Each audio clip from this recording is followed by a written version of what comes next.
Halo guys, kembali lagi di sini bersama gua, teman cerita lo. Apa kabar kalian semua? Mudah-mudahan baik ya. Aww, so cute. Kali ini gua mau ngebahas tentang mitos. Mitos dari Pulau Jawa ngelibatin dua suku, yaitu suku Jawa dan suku Sunda. Kenapa orang suku Jawa dan orang suku Sunda itu nggak boleh nikah? Menurut kepercayaan, kalau orang suku Jawa dan orang suku Sunda itu menikah, kehidupan mereka nggak akan bahagia, sering ketimpa musibah, dan bahkan membawa malapetaka. Kalian percaya mitos nggak sih?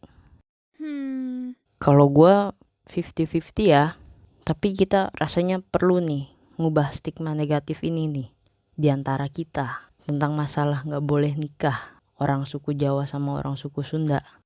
Karena bangsa yang kuat adalah bangsa yang tidak melupakan sejarahnya.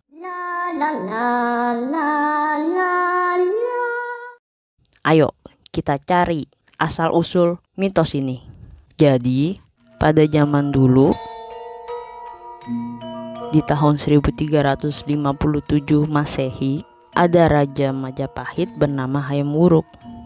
Dia mau menikah dengan putri dari kerajaan Pajajaran yang bernama Dyah Pitaloka. Ini terjadi setelah si raja ngelihat lukisan abdi dalamnya yang sekaligus seniman ngelukis Dyah Pitaloka secara diam-diam. Pelukis ini bernama Sungging Prabangkara. Nah, karena Hayam Wuruk gercep ya, dia langsung ngirim surat lamaran kerja, bukan lamaran nikah lah, pada Maharaja Linggabuana, Raja Pajajaran pada saat itu. Nah, selain karena dia suka, ya sayang kali ya. Alasan lain, ya Hayam Wuruk ngelamar karena ada dorongan politiknya juga.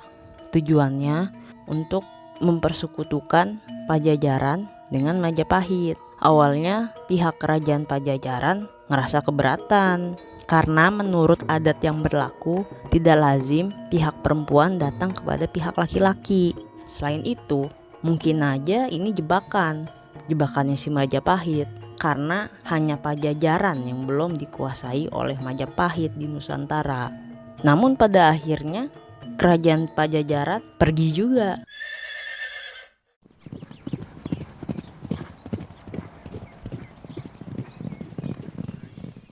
Ketika mereka sampai, kerajaan Pajajaran disambut dan ditempatkan di pesanggerahan Bubat.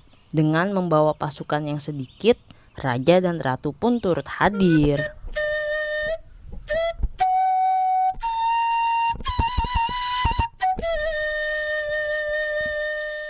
Menurut kitab Kidung Sundayana, Mahapati Gajah Mada membuat alasan bahwa kedatangan kerajaan Pajajaran di pesanggerahan Bubat itu bentuk penyerahan diri kepada Majapahit. Gajah Mada juga ngedesak Hayam Wuruk untuk menerima Dyah Pitaloka bukan sebagai pengantin, melainkan sebagai simbol takluknya Sunda dan pengakuan superioritas Majapahit di Nusantara. Dan Dyah Pitaloka itu hanya akan dijadikan selir. Dengar kayak gitu, Hayam Wuruk bimbang.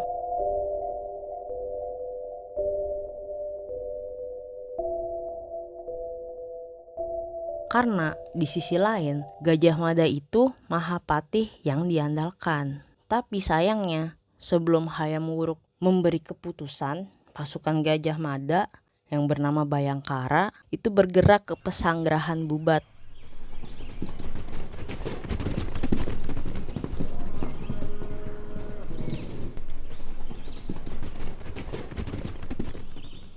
Setelah didiskusikan dengan kerajaan Pajajaran, ternyata kerajaan Pajajaran tidak terima.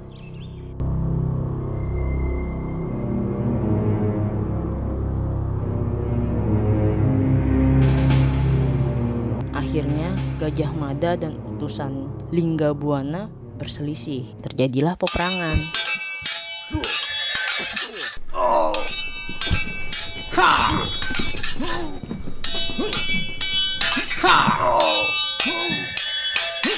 Dari hasil peperangan itu, prajurit keluarganya Dyah Pitaloka tewas di tempat. Karena ngelihat keadaan yang kayak gitu, dia Pitaloka melakukan bela putih atau bunuh diri.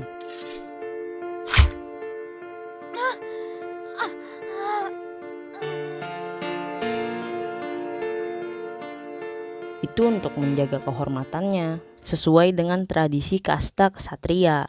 Ini merupakan tradisi di mana wanita kasta ksatria melakukan bela putih saat kaum laki-laki terbunuh dalam peperangan. Ini juga ada tujuannya. Tujuannya itu untuk melindungi dirinya dari kemungkinan penganiayaan, pelecehan seksual, dan diperbudak oleh kerajaan Majapahit. Setelah perang Bubat selesai, Gajah Mada mulai tidak disukai dan berkurangnya kepercayaan karena tindakannya yang bertentangan dengan kepentingan keluarga kerajaan. Gajah Mada dianggap terlalu berani dan lancang mendahului perintah raja. Hayam Wuruk memberikan tanah pendidikan di Madakari Putra. Kini kita sebutnya Probolinggo. Meskipun ini kayak tampaknya sebagai hadiah, tapi hal ini bisa ditafsirkan juga sebagai anjuran halus agar Gajah Mada berhenti menjadi patih. Karena letak tanahnya tuh jauh dari kota Majapahit. Tapi menurut Kitab Negara Kertagama, Gajah Mada masih menjabat hingga akhir hayatnya. Walaupun versi ini kerap dipercaya, tapi ada versi yang lain. Sebenarnya Gajah Mada tuh ingin menyatukan kerajaan Majapahit dengan Pajajaran lewat pernikahan, sesuai sama kemauan Raja Hayam Wuruk itu. Tapi sayangnya, karena Majapahit ngerasa memiliki tanggung jawab untuk memenuhi titah ayah Hayam Wuruk, niat tersebut lantas pupus. Makanya dia mendesak kerajaan Pajajaran, mendesak Hayam Wuruk. Gimana nasib dari kerajaan Pajajaran yang udah ditinggal sama raja, ratu, dan anaknya? Ternyata waktu rombongan kerajaan Pajajaran ke Majapahit, ada salah satu anggota keluarga yang gak ikut, yaitu adiknya Dyah Pitaloka, yaitu Niskala Wantu Kancana. Sejak saat itu, kerajaan Pajajaran tuh melarang warganya untuk menikah dengan orang dari luar kerajaan. Saya ulangi, orang dari luar kerajaan. Tapi ada sebagian yang menafsirkan aturan ini untuk tidak menikah dengan orang dari kerajaan Majapahit. Ya, padahal kalau dibaca ya tidak dispesifik untuk kerajaan Majapahit. Tapi ya itulah namanya sejarah. Setelah perang Bubat itu, konflik dingin terjadi antara Majapahit dan Pajajaran yang berlangsung selama berabad-abad, bahkan sampai Majapahit dan Pajajaran sudah tidak ada lagi. Ya sampai sekarang mitos itu.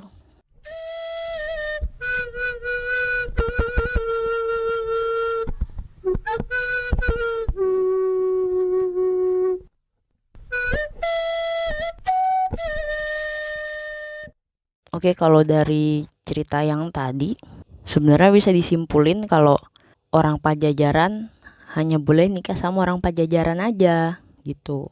Bukannya gak boleh nikah sama orang Majapahit.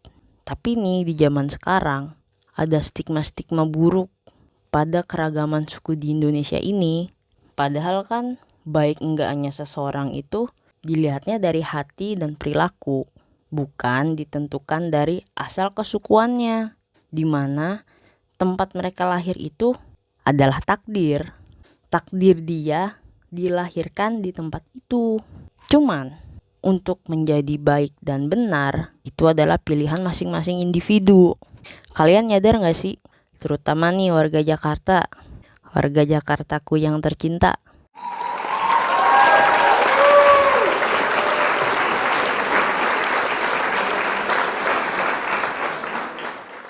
Kalau di kehidupan sehari-hari, kita tuh udah berbaur dan memiliki hidup yang baik dengan orang-orang yang berbeda sukunya sama kita.